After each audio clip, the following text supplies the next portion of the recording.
بسم الله الرحمن الرحيم.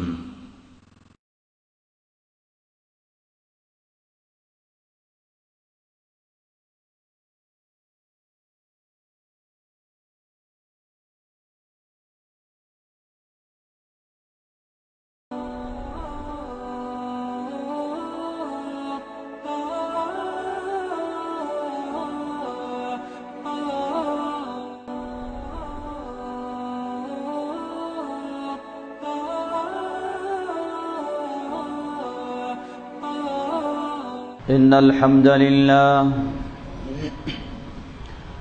الحمد لله نحمده ونستعينه ونستغفره ونعوذ بالله من شرور أنفسنا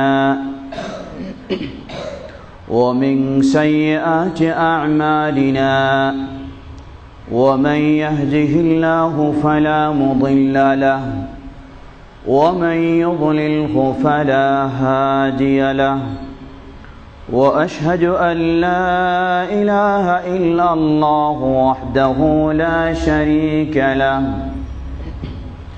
وأشهد أن محمدًا عبده ورسوله.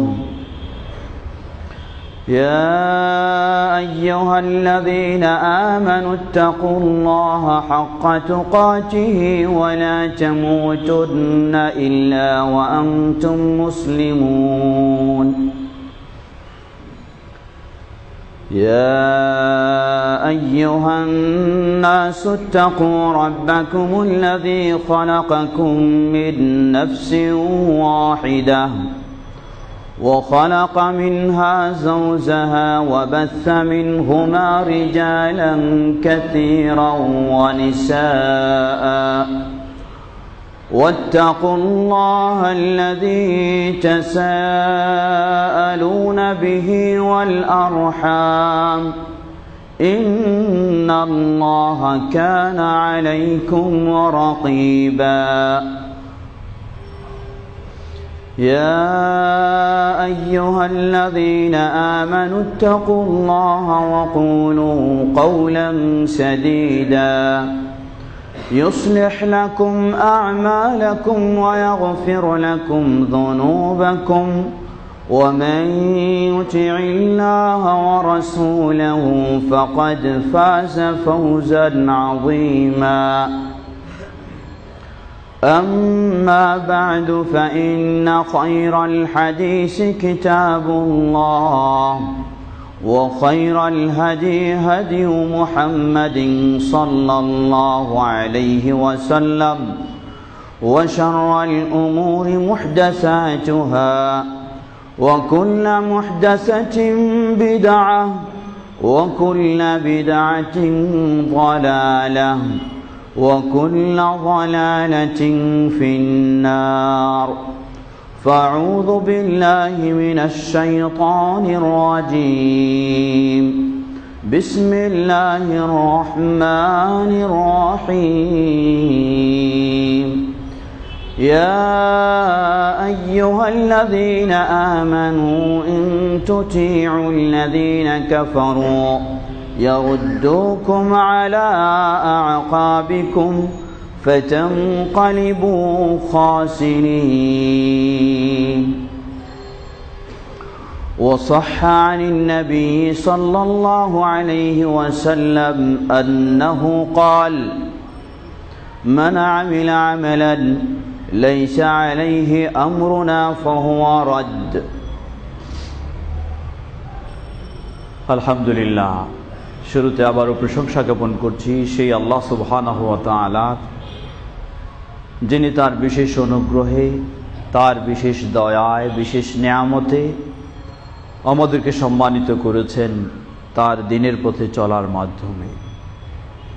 বিশেষভাবে বর্তমান বিশ্বে অগণিত অসংখ্য মানুষ ইসলামের দাবিদার হলেও তাদের মধ্য থেকে যে আল্লাহ সুবহানাহু ওয়া তাআলা আমাদেরকে কোরআন এবং সহিহ হাদিসের আলোকে ইসলাম জেনে মেনে চলার তৌফিক দান করেছেন, সেই আল্লাহ সুবহানাহু ওয়া তাআলার যাবতীয় প্রশংসা। আলহামদুলিল্লাহ। অতঃপর অসংখ্য সালাত ও সালাম পেশ করছি প্রিয় রাসূল মুহাম্মদ সাল্লাল্লাহু আলাইহি ওয়াসাল্লাম, তার আসহাবী কেরাম, আহলে বাইত, শেষ দিবস পর্যন্ত তার প্রতিটি একনিষ্ঠ অনুসারীদের উপর। সম্মানিত মুসল্লিবৃন্দ, আল্লাহ সুবহানাহু ওয়া তাআলা সূরা আল ইমরান 149 নম্বর আয়াতে যারা ঈমান এনেছে তাদেরকে একটি অত্যন্ত গুরুত্বপূর্ণ বিষয়ে সতর্ক করেছেন। আল্লাহ রাব্বুল আলামিন বলেন, ইয়া আইয়ুহাল্লাযীনা আমানু ইন তুতিউল্লাযীনা কাফারু ইয়ারুদ্দুকুম আলা আ'কাবিকুম ফাতানকালিবু খাসিরিন। আল্লাহ বলেন, ওহে যারা ঈমান এনেছো, ইন তুতিউল্লাযীনা কাফারু, যদি তোমরা কাফেরদের অনুসরণ করো, অমুসলিমদের অনুসরণ করো, ইয়ারুদ্দুকুম আলা আ'কাবিকুম, তাহলে তারা তোমাদেরকে পিছনের দিকে ঠেলে দেবে। যেই কুফরি থেকে ইসলামের দিকে তোমরা এসেছো সেই কুফরির দিকে তোমাদেরকে ঠেলে দেবে। ফাতানকালিবু খাসিরিন, ফলে তোমরা ক্ষতিগ্রস্ত হবে। বাস্তবেই আজকে মুসলিম বিশ্ব সর্বত্রই আমরা দেখছি মুসলিম বিশ্ব মুসলিম হওয়া সত্ত্বেও তারা যেন ক্ষতিগ্রস্ত। পৃথিবীর বুকে আল্লাহর মনোনীত দিন, একমাত্র নির্ভেজাল ও সঠিক জীবন ব্যবস্থা ইসলাম, এর অনুসারী হওয়া সত্ত্বেও যেন আজকে গোটা বিশ্বব্যাপী মুসলিম সমাজ ক্ষতিগ্রস্ত। কারণ আল্লাহ রাব্বুল আলামিন এই আয়াতে যে বিষয়টি সতর্ক করেছেন, মুসলিম বিশ্ব আজকে সেই ক্ষেত্রে সতর্কহীন, গাফেল হয়ে তারা ভিন্ন পথে চলেছে। আজকে মুসলিম হয়েও ইসলামের অনুসরণ না করে অমুসলিমদের অনুসরণের দিকেই মুসলিম সমাজ ধাবিত হচ্ছে, যার ফলে সর্বত্রই তারা ক্ষতিগ্রস্ত। এই ঘোষণা বা এই ভবিষ্যৎবাণী আল্লাহ সুবহানাহু ওয়া তাআলা 1400 বছর আগেও নবী মুহাম্মদ সাল্লাল্লাহু আলাইহি ওয়াসাল্লামের মাধ্যমে আমাদেরকে জানিয়ে দিয়েছেন। আজকে আমাদের দেশের চাঁদ দেখা অনুযায়ী 12ই রবিউল আউয়াল। 12ই রবিউল আউয়ালকে কেন্দ্র করে যা হচ্ছে, যা চলছে, এই সব কিছু কি ইসলামের অনুসরণে? এ সব কিছু কি নবী মুহাম্মদ সাল্লাল্লাহু আলাইহি ওয়াসাল্লামের অনুসরণে? এ সব কিছু কি খোলাফায়ে রাশিদিনের অনুসরণে? এ সব কিছু কি সাহাবায়ে কেরামদের অনুসরণে? বা প্রসিদ্ধ ইমাম আবু হানিফা রাহিমাহুল্লাহ, ইমাম মালিক রাহিমাহুল্লাহ, ইমাম শাফিঈ, ইমাম আহমদ বিন হাম্বল রাহিমাহুমুল্লাহ, তাদের অনুসরণে? এক বাক্যে জবাব দেওয়া যায় না। এগুলি কখনোই নবী মুহাম্মদ সাল্লাল্লাহু আলাইহি ওয়াসাল্লাম থেকে শুরু করে সেই প্রসিদ্ধ ইমাম পর্যন্ত কারো অনুসরণ করে নয়। এই সব কিছু হচ্ছে অমুসলিমদের অনুসরণ করে। হয়তো কেউ বলবেন যে দেশবাসী যে বিষয়টিকে নিয়ে আজকে মেতে উঠেছে, পাগলের মতো ছুটেছে, তাদের সেই র্যালি আর তাদের সেই মিছিল আর তাদের কত কিছু আপনি এক বাক্যে বলে ফেললেন, এগুলি অমুসলিমদের অনুসরণে? হ্যাঁ, নিশ্চিতভাবে বলতে পারি এগুলি অমুসলিমদের অনুসরণে, কখনো ইসলামের অনুসরণে নয়, মুসলিমদের অনুসরণে নয়।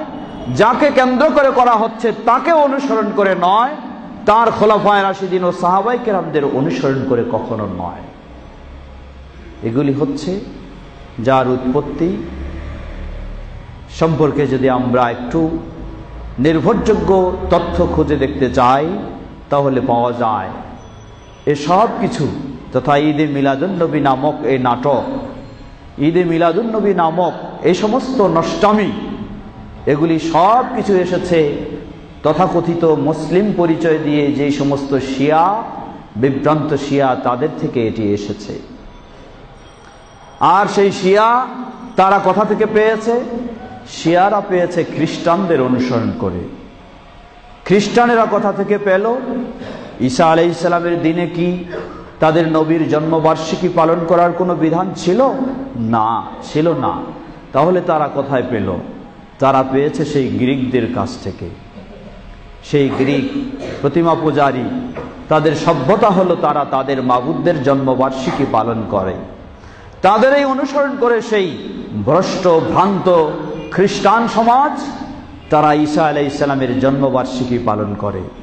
তাদেরই অনুসরণ করে সেই নষ্ট আরেক ভ্রান্ত সমাজ শিয়া সমাজ, তারা সর্বপ্রথম পৃথিবীর বুকে হিজরি ৪র্থ শতাব্দীর শেষের দিকে সেই মিশরের কায়রোতে সেই সময়ের ফাতেমি বংশ সেই শিয়া, তাদের মধ্য থেকে সর্বপ্রথম ঈদে মিলাদুন্নবী উদযাপন করা হয়। সেই ঈদে মিলাদুন্নবী আজকে ছড়িয়ে গেছে। যারা নিজেদেরকে দাবি করে তারা নাকি সুন্নি, আর তারা আমল করে শিয়াদের আমল। প্রিয় ভাই আমার, এ বিষয় নিয়ে দীর্ঘ কথা বলার এই সংক্ষিপ্ত খুতবার মাঝে সুযোগ নেই। এ বিষয়টি অতি সংক্ষিপ্তভাবে আমার একটি ছোট্ট পুস্তিকা ঈদে মিলাদুন্নবী পরিচয়, উৎপত্তি, ক্রমবিকাশ ও কোরআন সুন্নাহর ফয়সালা, সেখানেও আলোচনা করেছি। এছাড়াও আপনাদের জন্য আরেকটি সুসংবাদ জানাচ্ছি। আল্লামা আব্দুল্লাহিল কাফি আল কুরাইশি রাহিমাহুল্লাহ, যিনি এই বাংলার বুকে কোরআন ও সহিহ হাদিসের আন্দোলনকে, কোরআন ও সহিহ হাদিসের দাওয়াতকে সুপ্রতিষ্ঠিত করেছিলেন, তিনি 1949 সালে সেই যুগে সেই সময়ে বলা যেতে পারে বাংলা ভাষায় অপ্রতিদ্বন্দ্বী একটি মাসিক পত্রিকা ছিল, সেটি হচ্ছে মাসিক তরজমানুল হাদিস। যেই পত্রিকা শুধু হানাফি আর শাফির পার্থক্য নয়, গোটা মুসলিম সমাজ এক বাক্যে সেটিকে গ্রহণ করে নিয়েছিল সঠিকভাবে কোরআন এবং সুন্নাহর আলোকে ইসলামের বিষয়গুলি সেখানে পর্যালোচনামূলক উপস্থাপনার কারণে। সেই পত্রিকা কিছুদিন চলার পরে বন্ধ হয়ে গেলে আবার সেই পত্রিকা নতুনভাবে চালু হয়েছে। এই ডিসেম্বর মাস থেকেই নতুন সংখ্যা প্রকাশ হয়েছে, আলহামদুলিল্লাহ। সেই সংখ্যা মসজিদের বাইরে পাওয়া যাবে, আপনারা সকলেই সেই সংখ্যা বেশি দাম নয়, অল্প মাত্র সেটি সংগ্রহ করে নেওয়ার চেষ্টা করবেন। সেখানে ঈদে মিলাদুন্নবী ইবাদত না বিদআত, এ মর্মে আমার দীর্ঘ একটি কলাম রয়েছে, লেখা রয়েছে কোরআন এবং সুন্নাহর আলোকে, সেখানেও বিস্তারিত আলোচনা রয়েছে, জেনে নেওয়ার চেষ্টা করবেন ইনশাআল্লাহ। সম্মানিত মুসল্লিবৃন্দ, সুতরাং আপনাকে স্পষ্ট হতে হবে যে যেভাবেই বলুক, যতই যা কিছুই করুক, তথাকথিত ঈদে মিলাদুন্নবী এটি কখনো ইসলামের ইবাদত নয়। এটি অমুসলিমদের থেকে চলে আসা, মুসলিমদেরকে পথভ্রষ্ট করার, মুসলিমদেরকে ইসলাম থেকে দূরে সরিয়ে নেওয়ার একটি ষড়যন্ত্র, অপকৌশল ছাড়া আর কিছুই নয়। অতএব প্রচলিত এই ঈদে মিলাদুন্নবীর সকল প্রকার কর্মকাণ্ড থেকে আপনি যদি সত্যি মুহাম্মদ সাল্লাল্লাহু আলাইহি ওয়াসাল্লামের অনুসারী হন, তাহলে আপনাকে আপনার জন্য ফরজ সেগুলি থেকে অবশ্যই আপনাকে বিরত থাকতে হবে। আর যদি বলেন যে মানুষ যেমন করে তেমনই আমি করব, তাহলে তো আপনাকে বলার আর কিছুই নেই। যদি আপনি জান্নাত পেতে চান, যদি আপনি আল্লাহর রাসূল সাল্লাল্লাহু আলাইহি ওয়াসাল্লামের প্রকৃত অনুসারী হিসাবে দাবি করতে চান, তাহলে আপনাকে অবশ্যই এ সমস্ত সকল প্রকার বিদআতি ও পথভ্রষ্টতার কর্মকাণ্ড থেকে আপনাকে মুক্ত থাকতেই হবে, বিরত থাকতেই হবে। শুধু আপনি নন, বরং আপনার পরিবার, পরিজন, পরিচিত সকলকে আপনি সাধ্যপক্ষে সেগুলি থেকে বিরত রাখার চেষ্টা করবেন। আল্লাহ সুবহানাহু ওয়া তাআলা আমাদের সে তৌফিক দান করুন।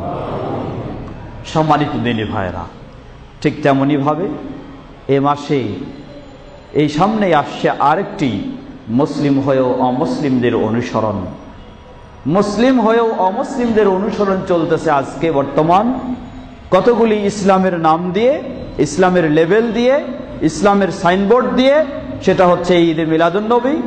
আর কতগুলি ইসলামের কোনো সাইনবোর্ড নেই, লেবেল নেই, সরাসরি সেটা হচ্ছে আসছেই সামনে পহেলা নববর্ষ, 31st নাইট আসছে। সেই অতি শীঘ্রই আগামী জুমার আগের রাত্রিটি সেই ধরনের একজন মুসলিম সন্তান হিসাবে, মুসলিম ব্যক্তি হিসাবে খ্রিস্টানদের কিভাবে উপাসনা করে, খ্রিস্টানদের অনুসরণ করে, সেটি সেই দিনগুলিতে আপনি চিন্তা করলেই পেয়ে যাবেন।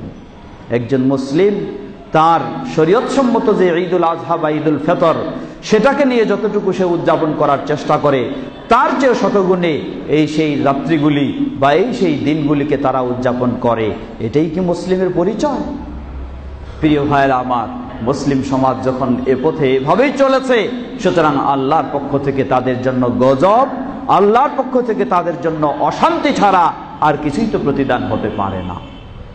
অতএব মুসলিম বিশ্ব যদি তাদের এই ক্ষতিগ্রস্ত হতে মুক্ত হতে চায়, তাদের সব কিছুকে ছুঁড়ে মেরে আল্লাহ এবং তার রাসূলের অনুসরণ করে ইসলামের পথেই ফিরে আসতে হবে। আল্লাহ সুবহানাহু ওয়া তাআলা আমাদের সকলকে সে তৌফিক দান করুন। সম্মানিত দিনী ভাইরা, সুতরাং আজকে চাঁদ দেখা অনুযায়ী 12ই রবিউল আউয়াল। 12ই রবিউল আউয়াল এক শ্রেণীর তথাকথিত মুসলিমের কাছে জীবনের সবচেয়ে যেন গুরুত্বপূর্ণ শ্রেষ্ঠতম দিন। কেন?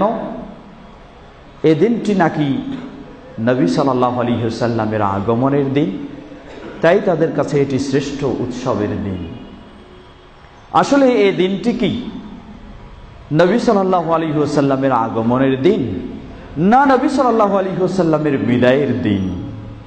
যদি আমরা বিষয়টি একটু নিশ্চিত হওয়ার চেষ্টা করি, তাহলে আমরা নিশ্চিতভাবেই পাব কেউ কেউ আগমনের দিন যদিও বলেছেন, কিন্তু সকলেই বলেছেন এই দিনটি হচ্ছে নবী মুহাম্মদ সাল্লাল্লাহু আলাইহি ওয়াসাল্লামের বিদায়ের দিন। হিজরি 11 বর্ষে রবিউল আউয়াল মাসে 12 তারিখে, তবে দিনটি ছিল সোমবার, নবী মুহাম্মদ সাল্লাল্লাহু আলাইহি ওয়াসাল্লাম সকাল 8 থেকে 9টার দিকে তিনি পৃথিবী থেকে আল্লাহুম্মা ইলার রফিকিল আ'লা, মহান আল্লাহ সুবহানাহু ওয়া তাআলাকে ডাকতে ডাকতে তার কাছে তিনি আমাদের কাছ থেকে, পৃথিবীর মানুষের কাছ থেকে বিদায় নিয়ে চলে গেছেন। সেই দিনটি ছিল 12ই রবিউল আউয়াল।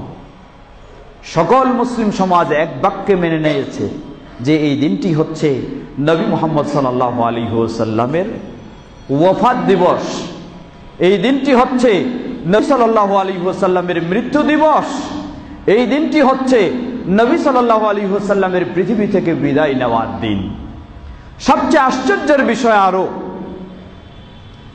যেখানে গোটা মুসলিম উম্মাহ, সাহাবায়ে কেরাম, তাবেঈনগণ, প্রসিদ্ধ ইমাম মুহাদ্দিস সকলেই একমত যে এই দিনটি হচ্ছে নবী মুহাম্মদ সাল্লাল্লাহু আলাইহি ওয়াসাল্লামের বিদায়ের দিন, কিন্তু সেই দিনে তথাকথিত যেই ভ্রান্ত সমাজ তারা আজকে মিছিল আর র্যালিতে মগ্ন হয়েছে, তারা এই দিনটি তো বিশ্ব দূরের কথা, নবী মুহাম্মদ সাল্লাল্লাহু আলাইহি ওয়াসাল্লাম মৃত্যুবরণ করেছেন এই বিষয়টিকেও তারা মেনে নিতে রাজি নয়।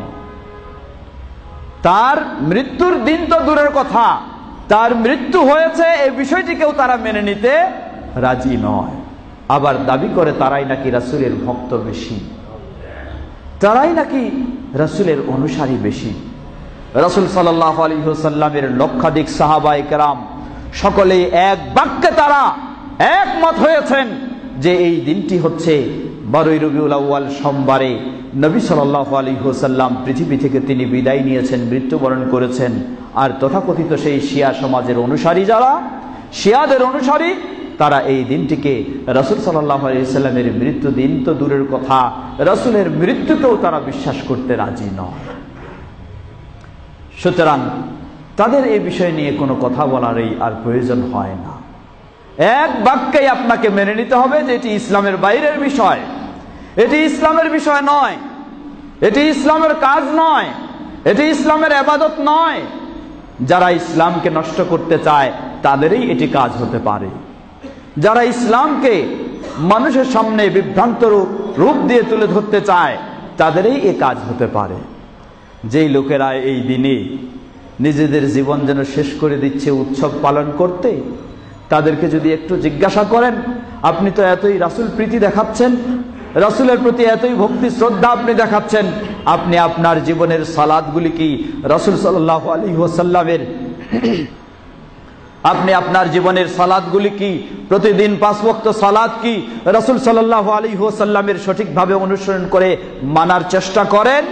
তিনি আপনাকে জবাব দিয়ে ফেলবেন, না এটি আমাদের মাযহাবে নাই বা আমাদের পীর সাহেবের নিয়মে নাই, তাই মানতে পারছি না। যদি এই হয়ে থাকে তার প্রতিদিনের 5 ওয়াক্ত সালাতের জবাব, সেখানে সে রাসূলের অনুসরণ করতে প্রস্তুত নয়, অনুসরণ করতে প্রস্তুত তার মাযহাবের, অনুসরণ করতে প্রস্তুত তার তরিকার, অনুসরণ করতে প্রস্তুত তার ইমামের, অনুসরণ করতে প্রস্তুত তার গাউস কুতুবের, অনুসরণ করতে প্রস্তুত তার মুর্শিদের, অনুসরণ করতে প্রস্তুত নয় নবী মুহাম্মদ সাল্লাল্লাহু আলাইহি ওয়াসাল্লামের। সুতরাং তার তথাকথিত এই উৎসবের এটি ভণ্ডামি আর নষ্টামি ছাড়া কি হতে পারে?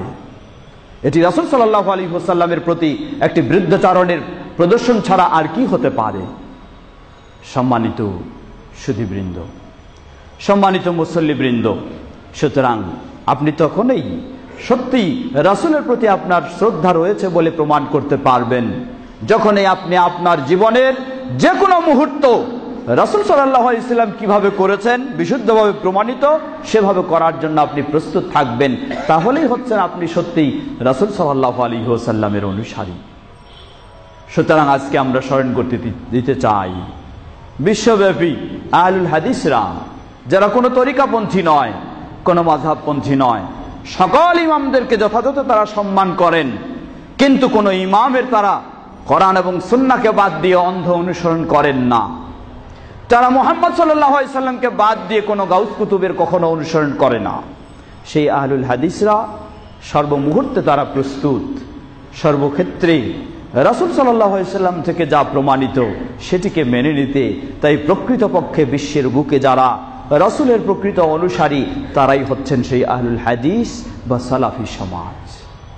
কিন্তু আজকে আন্তর্জাতিক বিভিন্ন ইসলাম বিদ্বেষী চাপকে কেন্দ্র করে বা ইসলাম বিদ্বেষী ষড়যন্ত্রকে কেন্দ্র করে সেই সঠিক যারা কোরআন এবং সুন্নাহর আলোকে সঠিক ইসলামকে মেনে চলার চেষ্টা করে, রাসূল সাল্লাল্লাহু আলাইহি ওয়াসাল্লামের সঠিকভাবে অনুসরণ করার চেষ্টা করে, তাকে বিভিন্নভাবে বিভিন্ন রকমের অপবাদ দিয়ে তার গতিকে রোধ করার চেষ্টা করা হয়।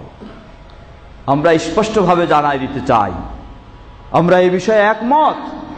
নবী মুহাম্মদ সাল্লাল্লাহু আলাইহি ওয়াসাল্লামের ইসলাম, তার দ্বীন কখনো সন্ত্রাসী ছিল না, কখনো সন্ত্রাসকে পছন্দ করেনি, কখনো সন্ত্রাসকে আশ্রয় দেয়নি। সুতরাং পৃথিবীর বুকে যারা কোরআন ও সহিহ হাদিসের আলোকে সঠিকভাবে ইসলাম মেনে চলে তারা সেই আদর্শের উপরে রয়েছে, সেই নীতির উপরে রয়েছে, সেই দ্বীনের উপরে রয়েছে। আজকে যারা ইসলামের নাম দিয়ে বিভিন্ন রকমের এই সমস্ত করে প্রকৃত মুসলিমদেরকে বিপদে ফেলার ষড়যন্ত্রে জড়িত, প্রকৃতপক্ষে তারাই হলো সন্ত্রাসী, তারাই হলো সেই সমস্ত উদ্ভাবক এবং সেই সমস্ত আবিষ্কারক ও লালন পালনকারী। আহলুল হাদিসরা কখনো এই সমস্ত বিষয়গুলি তাদের বিষয়ে তো কখনো কল্পনাই করা যায় না, তারা সেগুলি থেকে সম্পূর্ণ মুক্ত। তারা কোরআন এবং সহিহ হাদিসের আলোকে সঠিকভাবে ইসলাম মানার ক্ষেত্রে যখন যে অবস্থানে যে ভূমিকায় থাকা দরকার, নবী সাল্লাল্লাহু আলাইহি ওয়াসাল্লাম যেভাবে ছিলেন সেভাবেই তারা থাকতে চায়। তারা সর্বমুহূর্তে সেই আয়েস বলুন আর এই সমস্ত কিছু বলুন সেগুলির বিরুদ্ধে তাদের অবস্থান, কারণ এগুলি ইসলামের নামে মুসলিমদেরকে আরো গতিরোধ করার জন্য, মুসলিমদেরকে আরো ক্ষতিগ্রস্ত করার জন্য এগুলি ইসলাম বিদ্বেষী মহলের এই একটি ষড়যন্ত্র ছাড়া কিছুই নয়।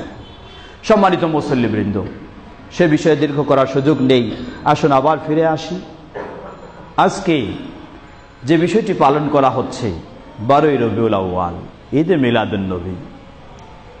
আপনি অনেক সময় কোরআন এবং সহিহ হাদিসের আলোকে চাইবেন ইসলামের বিষয়গুলিকে প্রমাণিত করতে এবং সেই অনুযায়ী পালন করতে। আপনি যখন সহিহ হাদিসের গুরুত্ব দেন, আপনাকেও তখন সহিহ হাদিসের দলিল দেওয়া হবে।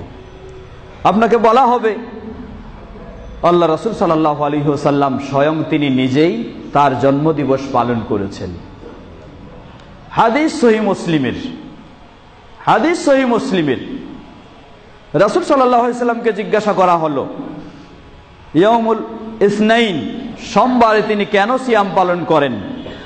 তিনি জবাব দিলেন ওয়ালিদতু ফীহি ওয়া বুইসা আলাইয়া, সোমবারে আমি জন্ম লাভ করেছি এবং সোমবারেই আমাকে নবুয়ত রিসালাত দেওয়া হয়েছে, তাই প্রতি সপ্তাহে সোমবারে আমি সিয়াম পালন করি। আপনাকে সহিহ মুসলিমের হাদিস দিয়ে বোঝাতে চায় যে স্বয়ং রাসূল সাল্লাল্লাহু আলাইহি সাল্লাম তার জন্মদিবস পালন করেছেন। আসলেই যার মাথায় সামান্যতম বিবেক বুদ্ধি নেই, সেই এই সমস্ত হাদিস দিয়ে মানুষকে ধোঁকা দেওয়ার চেষ্টা করতে পারে, বা যে ইসলামের শত্রু সেই এই সমস্ত গোজামিল দিয়ে মানুষকে ধোঁকা দিতে পারে। নবী সাল্লাল্লাহু আলাইহি ওয়াসাল্লাম কখনো বলেননি আমি 12ই রবিউল আউয়ালে জন্মগ্রহণ করেছি তাই 12ই রবিউল আউয়ালে আমি সিয়াম পালন করি, এটি তিনি কোনোদিন বলেননি। তিনি বলেছেন আমার জন্ম হয়েছে সোমবার, আর সেই সোমবারে আমি সিয়াম পালন করছি। তাহলে এবারেই ধরে নিন আপনি 12ই রবিউল আউয়াল কি বার হয়েছে? জুমার দিন শুক্রবার, সোমবার নয়। যদি রাসূল সাল্লাল্লাহু আলাইহি সাল্লামের সেই হাদিসের দলিল কোনো বিবেকবান ব্যক্তি দেয়, তাহলে তাকে জুমার দিন বাদ দিয়ে তাকে সোমবার যেতে হবে, তাকে এই জুমার দিন নয়, শুক্রবার নয়। সুতরাং হাদিস হলো এক প্রান্তে, আর সেই বাতিলপন্থীদের যুক্তি উক্তি অপব্যাখ্যা হলো আরেক প্রান্তে। দ্বিতীয় বিষয়, রাসূল সাল্লাল্লাহু আলাইহি সাল্লাম সোমবার, তিনি তার জন্মদিবস সেই হিসাবে কি ইবাদতটি বিশেষ করেছেন? সেই ইবাদতটি আনন্দ ফুর্তি আর মিছিল নয়, আর র্যালি নয়, বিশেষ ইবাদত করেছেন। সকল প্রকার আনন্দ ফুর্তিকে দাফন করার যে ইবাদত, সেটাই হচ্ছে সিয়াম, রোজা রাখা। এই আনন্দ ফুর্তিকে দাফন করার যে ইবাদত, সেই ইবাদতই নবী সাল্লাল্লাহু আলাইহি ওয়াসাল্লাম এই সোমবারে করেছেন। আর আপনি সেই ইবাদত বাদ দিয়ে আনন্দ ফুর্তি করবেন আর বলবেন সহিহ হাদিসের আলোকে রাসূল সাল্লাল্লাহু আলাইহি ওয়াসাল্লামের পক্ষে আপনি দলিল পেশ করতে চান, এটি আপনার ভণ্ডামি ও নষ্টামি এবং ইসলাম বিদ্বেষী ভাব ছাড়া আর কিছুই নয়। তৃতীয়, রাসূল সাল্লাল্লাহু আলাইহি ওয়াসাল্লাম সোমবারে সিয়াম পালন করলেন তার জন্মদিবস হিসাবে। বছরে কয়দিন করেছেন? বছরে কি শুধু একদিন করেছেন? বছরে 52 সপ্তাহ হলে তিনি 52 বার তার এই জন্মদিবস হিসাবে সিয়াম পালন করেছেন প্রতি সপ্তাহের সোমবারে। আপনি কয়দিন করলেন? আপনি বছরে একদিন করছেন, আর সেটাও আবার সোমবার নয়। তাহলে হাদিস কোথায় আর আপনার আমল কোথায়? চতুর্থ, সোমবার রাসূল সাল্লাল্লাহু আলাইহি ওয়াসাল্লাম শুধু তার জন্মদিবস হিসাবেই তিনি সিয়াম পালন করেননি, বরং আরো কারণ রয়েছে। তিরমিজির সহিহ হাদিসে এসেছে, রাসূল সাল্লাল্লাহু আলাইহি ওয়াসাল্লাম বলেন সপ্তাহে প্রতি সোমবার এবং বৃহস্পতিবার মানুষের আমলগুলি আল্লাহ সুবহানাহু ওয়া তাআলার কাছে উপস্থাপন করা হয়। তাই নবী সাল্লাল্লাহু আলাইহি ওয়াসাল্লাম বললেন ওয়া আনা উহিব্বু আন ইউরাদা আমালি ওয়া আনা সাইম। অতএব আমার কাছে পছন্দনীয় হলো যেই সোমবারে, যেই বৃহস্পতিবারে আমার আমলগুলিও আল্লাহর কাছে উপস্থাপন করা হয়, সেই দিনটিতে যেন আমি সায়েম হই, রোজাদার হই। এজন্যই নবী সাল্লাল্লাহু আলাইহি ওয়াসাল্লাম সোমবারে সিয়াম পালন করতেন। তাই প্রতিটি মুসলিমের জন্য এই সুন্নাহ নিয়ম হলো প্রতি সপ্তাহে সাপ্তাহিক সাধ্যপক্ষে সোমবার এবং বৃহস্পতিবারের সিয়াম পালন করা। সম্মানিত দিনী ভাইরা, সুতরাং হাদিস কোথায় আর সেই ভ্রান্ত চিন্তার অধিকারী তাদের আমল কোথায়? কখনো আপনার সামনে এই সমস্ত কোরআন এবং সুন্নাহর অপব্যাখ্যা করে যদি প্রমাণ দিয়ে থাকে, বিষয়টি আপনাকে ধৈর্যের সাথে উপলব্ধি করার, বোঝার এবং তাদের গজামিল থেকে মুক্ত হওয়ার চেষ্টা করতে হবে। ঠিক তেমনি ভাবে এটি সহিহ মুসলিমের, সহিহ বুখারী থেকে আপনাকে হাদিস দলিল দেয়। সহিহ বুখারী থেকে দলিল দেয় কি?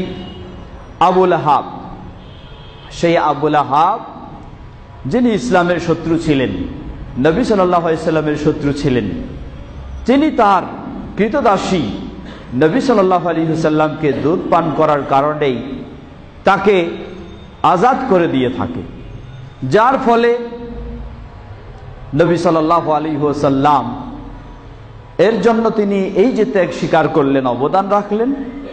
এজন্য আবুল আহাবের মৃত্যুর পরে কাউকে স্বপ্ন দেখে তিনি বললেন, জানালেন যে আমাকে প্রতি সোমবারে যত কিছু শাস্তি থাকুক না কেন, কিন্তু আমাকে এই 2 আঙ্গুলের মাঝে আমাকে একটা স্বর্গীয় পানীয়র ব্যবস্থা করে দেওয়া হয়।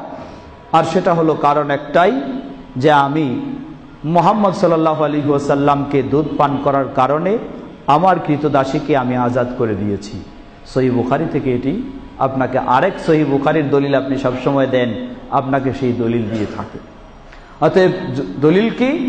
আবু লাহাব যদি একজন কাফের হয়েও, অমুসলিম হয়েও শুধুমাত্র নবী সাল্লাল্লাহু আলাইহি ওয়াসাল্লামের জন্মকে কেন্দ্র করে তার দাসীকে আজাদ করে দেওয়ার কারণে এই প্রতিদান পেয়ে থাকে, তাহলে আপনি মুসলিম হয়ে নবী সাল্লাল্লাহু আলাইহি ওয়াসাল্লামের জন্মকে কেন্দ্র করে অনেক কিছু করলে তো অনেক অনেক আপনি প্রতিদান পেয়ে যাবেন। জবাব, এবারের কথাই আপনি চিন্তা করেন, যেটা আগে আমরা বললাম যে আবু লাহাবের কয়েকটি দিক। প্রথম দিক, সে আবু লাহাবের সেই হাদিস সেটি সহিহ নয়, সেটি হলো মুরসাল। মুরসাল তা যঈফের অন্তর্ভুক্ত এক। দ্বিতীয়, সহিহ হলেও এটি আরেকজনের স্বপ্নের ঘটনা শুধু বর্ণনা করা হয়েছে। সেই স্বপ্নের ঘটনা দিয়ে ইসলামের কখনো দলিল শুধু নবী মুহাম্মদ সাল্লাল্লাহু আলাইহি ওয়াসাল্লাম ছাড়া অন্য কোনো মানুষের স্বপ্নের ঘটনা দিয়ে ইসলামের কখনো দলিল হতে পারে না। নবী মুহাম্মদ সাল্লাল্লাহু আলাইহি ওয়াসাল্লামের স্বপ্ন ছাড়া অন্য কারো স্বপ্ন দিয়ে ইসলামের কখনো দলিল হতে পারে না। তৃতীয়, সে আবু লাহাবের তার এই বিষয়টি, সেখানেও সোমবারের কথা এসেছে, আর আপনি ঈদে মিলাদুন্নবী পালন করতেছেন জুমার দিন শুক্রবার। সুতরাং এটিও কখনো তাদের সপক্ষে কোনো দলিলের কখনোই সুযোগ নেই। প্রিয় ভাইরা আমার, এ ধরনের অসংখ্য তারা আপনার কাছে কোরআন সুন্নাহর দলিল দেওয়ার চেষ্টা করে, সবগুলি কোনো সন্দেহ করার সুযোগ নেই, এক বাক্যে বলার সুযোগ রয়েছে যে সেগুলি মন গড়া এবং কোরআন সুন্নাহর অপব্যাখ্যা ছাড়া আর কিছুই নয়। তাই আসুন, একজন মুসলিম হিসাবে আপনাকে এই বিষয়ে অবশ্যই সচেতন সতর্ক হতে হবে। সেই সমস্ত কর্মকাণ্ডে কোনোভাবে জড়িত তো হওয়ার প্রশ্নই আসে না, বরং কোনোভাবে সহযোগিতা দেওয়ারও সেখানে সুযোগ নেই। আমরা নিজেরা সকলেই সেগুলি থেকে রাসূলের সুন্নাহ বিরোধী এবং বেদাতি কর্মকাণ্ড হওয়ার কারণেই সেগুলি থেকে বিরত থাকব। অন্যদেরকেও অত্যন্ত মার্জিতভাবে, ভদ্রভাবে, নম্রভাবে সেগুলি থেকে বিরত রাখার চেষ্টা করব। আল্লাহ সুবহানাহু ওয়া তাআলা আমাদের সকলকে সে তৌফিক দান করুন। সেই সাথে স্মরণ করে দিতে চাই, আমরা এগুলি কাজ ইসলাম বিরোধী, ইসলামের পক্ষে নয়, ইসলামী ইবাদত নয়, তাই সেগুলির প্রতিবাদ জানাই। এর অর্থ আবার এটা নয় যে আপনার সামনে কোনো একটা র্যালি যাচ্ছে, আপনি সুযোগ পেলেন সেখানে একটা বোমা ছুড়ে দিবেন, এটি আবার কখনো আপনাকে ইসলাম অনুমতি দেয়নি। এ ধরনের আবার বিশৃঙ্খলা সৃষ্টি করা এবং কঠিন পরিস্থিতি তৈরি করে নেওয়া ইসলাম আপনাকে এই অধিকার দেয়নি। অতএব আপনি সাধ্যপক্ষে সুন্দরভাবে সেগুলিকে প্রতিবাদ করবেন এবং সেগুলি থেকে বিরত থাকবেন, কিন্তু কখনোই আবার বিশৃঙ্খলামূলক জটিল কাজ তৈরি করে নেবেন, এমনটি কখনো কোনো মুসলিমের উচিত হবে না।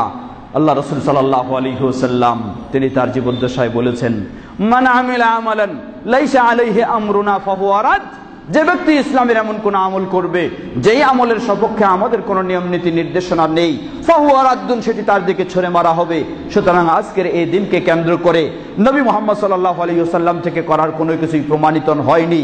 সাহাবী আবু বকর রাদিয়াল্লাহু আনহু তার খেলাফতের সময় নয়, ওমর রাদিয়াল্লাহু আনহুর সময় নয়, ওসমান রাদিয়াল্লাহু আনহুর সময় নয়, আলী রাদিয়াল্লাহু আনহুর সময় নয়, গোটা খোলাফায়ে রাশিদিন এবং সাহাবায়ে কেরামদের যুগেও এই ধরনের ঈদে মিলাদুন্নবী বলতে কিছুই ছিল না। সাহাবীদের পরে তাবেঈদের যুগেও ছিল না। এমনকি প্রসিদ্ধ চারজন ইমাম, ইমাম আবু হানিফা রাহিমাহুল্লাহ, ইমাম মালিক, ইমাম শাফি, ইমাম আহমদ বিন হাম্বল রাহিমাহুল্লাহ, তাদের যুগেও ছিল না। যেটি শুরুতে আমরা বলেছি, পৃথিবীর বুকে সর্বপ্রথম এর উৎপত্তি হয়েছে শিয়াদের মধ্যে, ফাতেমি বংশ সেই শিয়াদের, তাদের মধ্য থেকে মিশরের সেই কায়রো রাজধানীতে হিজরি ৪র্থ শতাব্দীর শেষের দিকে এই বিষয়টির উৎপত্তি হয়েছে। অতএব এই বিষয়টি কখনো ইসলামের কাজ বলে গণ্য হতে পারে না। আমাদের সকলকে সেটি থেকে বিরত থাকাই কর্তব্য। আল্লাহ সুবহানাহু ওয়া তাআলা আমাদের সকলকে সে তৌফিক দান করুন। আমিন ওয়া আখিরু দাওয়ানা আলহামদুলিল্লাহি রাব্বিল আলামিন।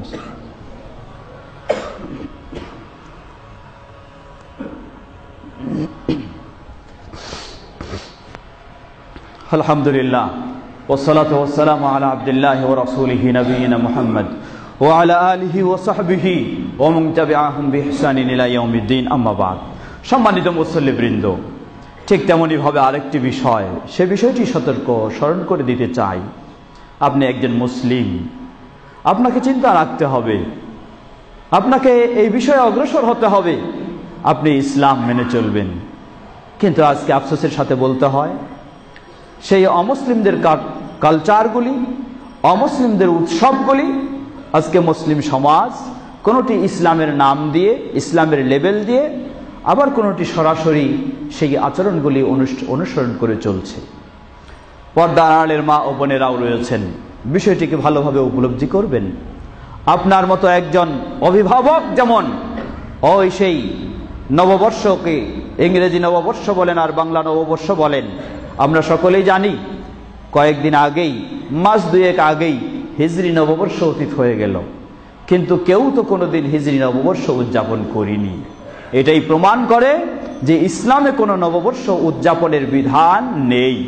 নববর্ষ উদযাপনের বিধান হলো অমুসলিমদের, কিছু হলো সেই খ্রিস্টানদের, পাশ্চাত্যের অমুসলিমদের, আর কিছু হলো সেই মুশরিকদের, সেই প্রতিমা পূজারী হিন্দু সমাজের। অতএব এই সমস্ত অনুষ্ঠান কোনো মুসলিম কখনোই উদযাপন করতে পারে না। কেউ হয়তো বলতে পারেন, আমরা তো সেগুলি ইবাদত হিসাবে করি না। ঠিক বলেছেন, আপনি ইবাদত হিসাবে করেন না। ইসলাম আপনাকে ইবাদত হিসাবে করতে যেমন নিষেধ করেছে, ঠিক তেমনি ভাবে এটি একটি অন্যায় গর্হিত কাজ হিসাবে সেটাও বর্জন করার জন্য ইসলাম আপনাকে নির্দেশ দিয়েছে।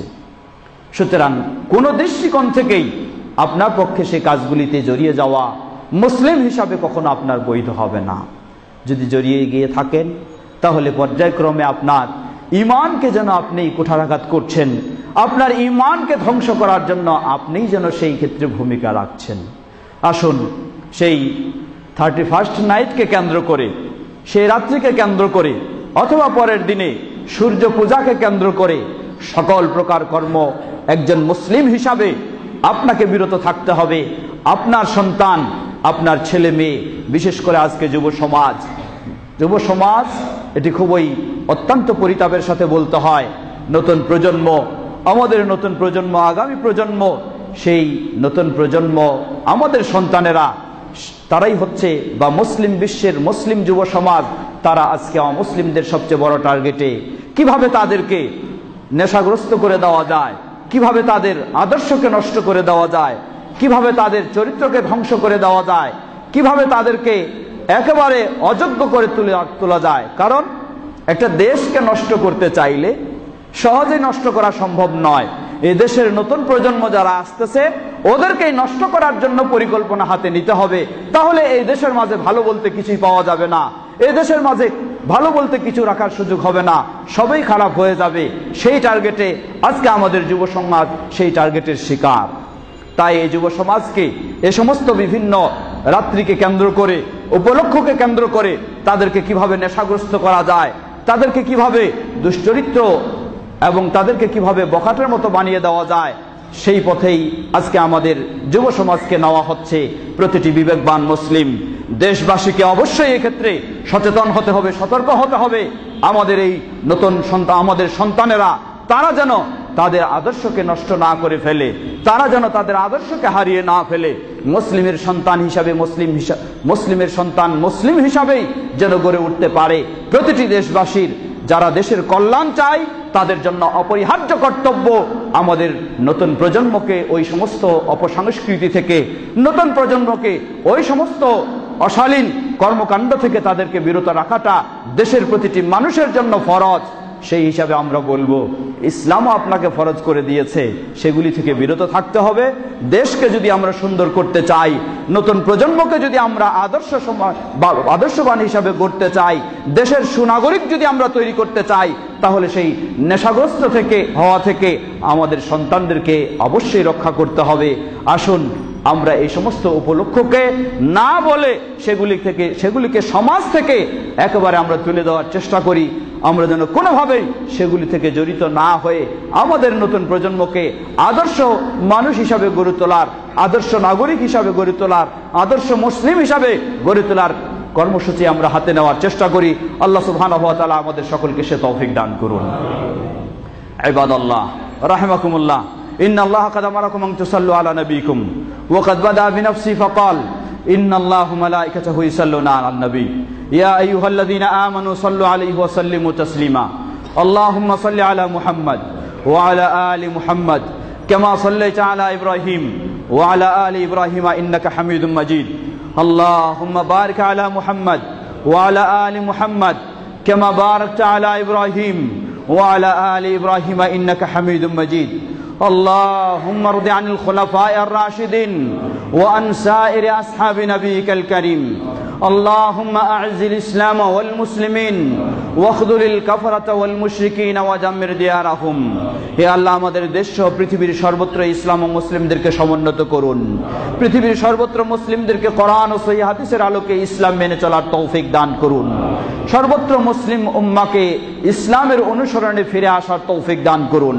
অমুসলিমদের অনুসরণ অনুকরণ থেকে মুসলিম উম্মাহকে মুক্ত হওয়ার তৌফিক দান করুন আমাদের এই দেশের সর্বস্তরের মানুষদেরকে ইসলামের পথে হেদায়েত দান করুন ইসলামের পক্ষে চলার তৌফিক দান করুন আমাদের মাঝে উপস্থিত অনুপস্থিত অনেকে অসুস্থ রয়েছেন বিশেষ করে অত্র মসজিদের সম্মানিত সেক্রেটারি সাহেব তিনি এবং আরো অনেকেই সহসভাপতি সাহেব এবং আরো অনেকেই রয়েছেন যারা খুবই অসুস্থ আল্লাহ সুবহানাহু ওয়া তাআলা আমাদের সকল অসুস্থদেরকে পরিপূর্ণ সুস্থতা দান করুন অনেক ভাই ও বোন তারা চিকিৎসাধীন হাসপাতালে রয়েছেন আল্লাহ রাব্বুল আলামিন তাদেরকেও পরিপূর্ণ সুস্থতা দান করুন এবং সকলকে পরিপূর্ণভাবে ঈমানের উপর প্রতিষ্ঠিত হওয়ার তৌফিক দান করুন আমাদের যারা বিদায় নিয়ে চলে গেছেন সেই মুসলিমদের ভুল ত্রুটি ক্ষমা করে তাদেরকে জান্নাতুল ফেরদাউস নসিব করুন আমরা যেন ঈমানের উপর প্রতিষ্ঠিত থেকে ঈমানের সাথে আমাদের বিদায় হয় আল্লাহ আমাদের জন্য সেটি কবুল করে নিন আমাদের নতুন প্রজন্ম সন্তানদেরকেও যেন ইসলামের আলোকে গড়ে তুলতে পারি আল্লাহ আমাদের সকলকে সে তৌফিক দান করুন